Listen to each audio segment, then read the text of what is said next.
just go. And that's how I got into jiu-jitsu, which is a really cool story. Okay, go for it. Tell me So the story. I used to, obviously, working out at home. My missus worked for a company called SSE. What age was that, sorry? That was quite late. You know, I met my wife now when I was 23. So I was working out until non-stop for 2 years at that point, not doing any martial arts, just working out until I was 26, and that's when I found jiu-jitsu. But when I was watching old boxing DVDs, my missus had a chat with a friend at work, and he said, oh, if your boyfriend likes boxing DVDs, he'll like this. And what does he give her? He gives her a UFC DVD. So it was BJ Penn versus Matt Hughes, when BJ Penn chokes out Matt Hughes. Right. And he said, oh, if he likes fighting this sort of stuff, he'll enjoy this. So he gave her the DVD. She brought it home. I thought, I'll put it on, working out. And I didn't enjoy it. And then I thought, what are they doing? Rolled around the floor, like, hugging each other and all that sort of shit. And I was like, not for me. I gave it back to her. So she took it back. And then a week later, he said to her, look, if you didn't like this one, try this one. Okay. And then I'll give up. I won't do it. So UFC 70 he lent her, which was Gabe Gonzaga versus Mirko Cro Cop, where Mirko Cro Cop is like, knockout artist with head kicks. And he gets head kicked himself and put unconscious, like bad, like one of the fucking best knockouts I've ever seen in my life. And I watched that, and then I thought, oh, this is not too bad, because it was all stand up at the time. And then I put the special features on, and I found a segment on Brazilian Jiu-Jitsu. I thought, oh, this is cool. And it gave a little bit of history, a bit of a background to Jiu-Jitsu. And then I started getting hooked on the UFC. So I would just buy UFC DVDs, go to HMV, all these other places, and just buy up UFC DVDs. And it was more the special features that I enjoyed, the training, the people's lives, what they did, to get to the fit, the mental training and stuff. And yeah, because the journey is insane. I think one of the biggest things is that people don't realize what is the work put in the back. All people look at is the 15 minutes you're fighting for, if it goes that long. If it goes that well. Sometimes it's like the 30 seconds. Yeah. Someone get kneed in the head and like, oh, so what was that? That's not even show. What were you guys talking about? And everyone will judge you on that, not the months, the weight cut, the training, the sacrifice, the arguments with the missus because you've gone multiple hours a day, morning, noon and night. No one looks at that side of things, and that's what you should really judge someone on, because the dedication. When you get a lot of people say, I want to fight MMA, and you did it like I did it for quite a long time at a really good level, and you say, if you're not committed, forget about it. Like, don't even think about it, because one, you're going to get hurt, two, you're not going to get anywhere. And you've got it does consume your life. You know what I mean? Yeah. But that's the side I liked. I like having focus again, because I think because of my childhood, it just took my mind off things. I like having something that I'm working for, and it drove me. And I used to train my ass off, man, like I do now. I just can't stop. Yeah. Sorry, let's go back. I just took you aside away from the track. You were telling about how you got into it. So you watched those videos? Yeah. So then I was working at a leisure centre in Fleet. Okay. And I met a friend of mine, James Hardy, and he was into martial arts. He got me watching Pride, which is the Japanese version of UFC, which is a bit more violent. You could kick him in the head when they're on the floor and this sort of stuff. Yeah. Oh, that's cool. So he become my sort of martial arts guru. James had been doing martial arts for years. And so we would talk about jiu-jitsu, and he mentioned to me one day that a guy called Andy Roberts was coming down from Sheffield to start classes in Woking. He said, why don't you come along and start jiu-jitsu? And I think because of my childhood, because of my anxiety, I did a lot on my own. I was like, I might come. A month went by. He was like, oh, mate, the classes are brilliant. I'm really learning this. Every Sunday we'd meet up at work. He'd be telling me what he's doing. Then more and more weeks he'd be like, come on, come down. I was like, nah, I don't really want to, and I put it off for 2 years. 2 years I put this off for. So I turned 26. James had got his blue belt. He was killing it. And he said, let's do some start this training in a little combat zone we had in the leisure centre. So we started doing rolling once a week and doing a few bits together. And I was enjoying it. But I still didn't have the confidence to go to a class with lots of people. And he said Andy had then just at this point opened up a full-time academy in Cove, right by my flat where I lived at the time with my wife. And James said, look, I've got a key, I teach there. Come down, just me and you, and we'll get a feel for the place, and we'll have a little roll. Got destroyed, obviously, because James is actually brilliant at jiu-jitsu.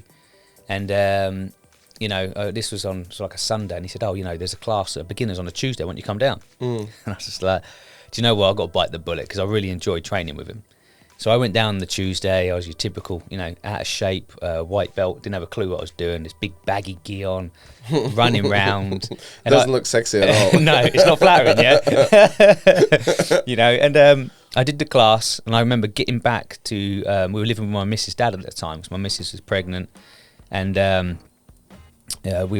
laid on the settee, and I was like, I ain't never doing that again. That's the hardest thing I've ever done in my life. No chance. I was gassed. What, harder than bodybuilding?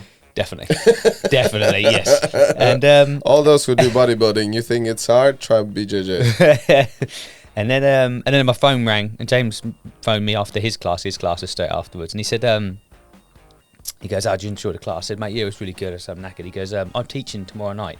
I teach a beginners class after Nogi. When you come down?" I was like, "All right, I'll come down."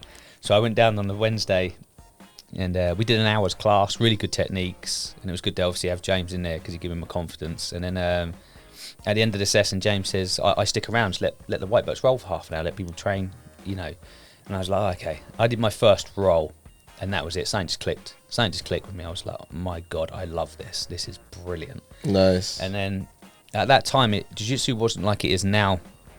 You've been to Andy's. It's like every time you turn up to class, there's like good 12 black belts on the mat. Yeah. At this point, Andy wasn't even a black belt; it was a brown belt. The highest grade I had to roll with was a one-stripe blue belt, which was James. So it weren't like it is now. You can walk in, there's a purple belt, there's a brown belt, there's a black belt. Purple belts were like unicorns. Yeah, you just never saw them. You know what I mean? They didn't exist. Like trying to seeing a purple belt was like wow. Wait! I had a noise for that. Say that again. Purple belts. Purple belts were like unicorns at that time. There you go. So it wasn't like it is now. We didn't have the classes every day. So there was no Monday class, there was no Thursday class, there was just no day classes. There was like a Tuesday beginners, Tuesday advanced, Nogi on a Wednesday, beginners on a Wednesday, Friday, and then one Saturday morning. So I signed up immediately, and then I just did every class I could, everything. So I would do the beginners on a Tuesday, jump straight into the advanced class, warm up, and do that for an hour and a half. And at this time, I was working. I was working at the Leisure Centre in Fleet. It was either 6:15 till 3 or 3 to 11:30. So I would do double shifts on the Monday just so I could have Tuesday off and train more with James in the day and do whatever. And I did this for years. So I worked every Saturday night through to Sunday morning just so I could train in the Saturday morning class. How long was this? No. Training? No. How long was this when you started BJJ? 2008. 2008. So I officially started with James in 2008, rolling in the combat zone, and I signed up at Andy Roberts in 2009. Early 2009. So that's when it sort of really hit home for me. I found something that I just got obsessed with. And then the good thing about James was he was an instructor. It was him and Andy, the only two people that were teaching at the time. And he used to teach his Wednesday class on me, so I used to be his body. So I learned an awful lot just by, you know what I mean? Oh yeah, 100%. And then a couple of years rolled past, and James mentioned to Andy about me teaching, and then he said, "Yeah, I want to open up more classes. School's getting bigger." We'd moved into the property next door to where we were, and he gave me a class. And I remember it was Monday night because we wanted to start Mondays, and I had 3 people turn up to my class. Hey, it was brilliant. But within the space of 3 months, it grew so big. Andy had to move me from one side of the academy to the other because I'd taken up so much space with the people that I was teaching and stuff. And then I've been doing that since 2010, teaching for him. There you go. Everyone can see this is the gym, Andy Roberts, BJJ. That's where you teach, and it's one of the gyms, right? One of the gyms I teach at, yes. How many gyms are you teaching at? I teach the gym we met is Pride Combat Athletics and North 12 Martial Arts in London. Yeah, absolutely brilliant. So 3 gyms. 3 gyms now, yeah. I mean, that's more, teaching for David Anuma. He's a huge name in UK Jiu-Jitsu. He's like the Jiu-Jitsu guru.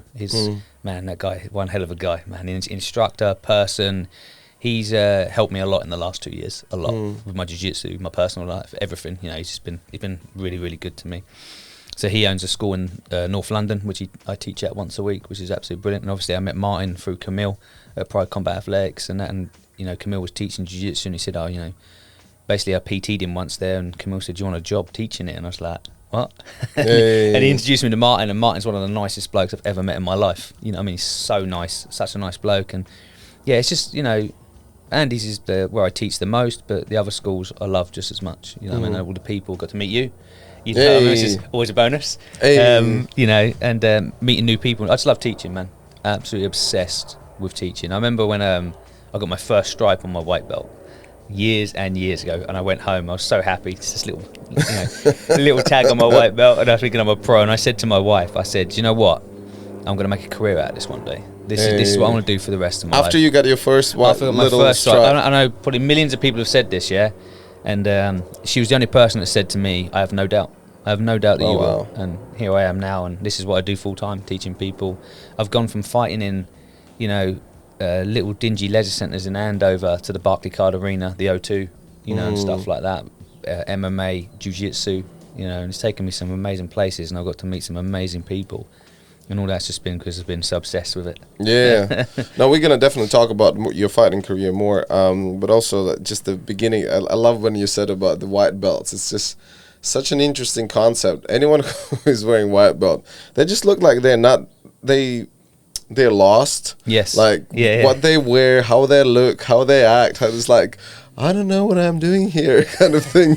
You know what I mean? Like it's like lost in the woods. And I mean, for me, it's been not even a year, but comparing how I was in the first couple of weeks and how I'm now, it's like just and when you say, I think this is the greatest thing about BJJ. For some reason, we're just so want to help each other. Yeah. There's just this weird thing, like when because I've done striking martial arts, taekwondo, karate, kickboxing. When you do those, it's like, oh, I need to be better than you because I'm going to mess you up and la la la.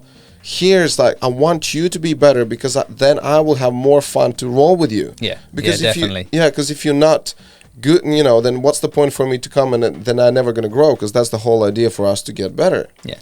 And even, after this little period of time, if I see someone just totally fresh off the boat, just totally fresh in this martial art, I'm just so keen to help them and show them and hope that they're going to get better and they're going to come back. Yeah.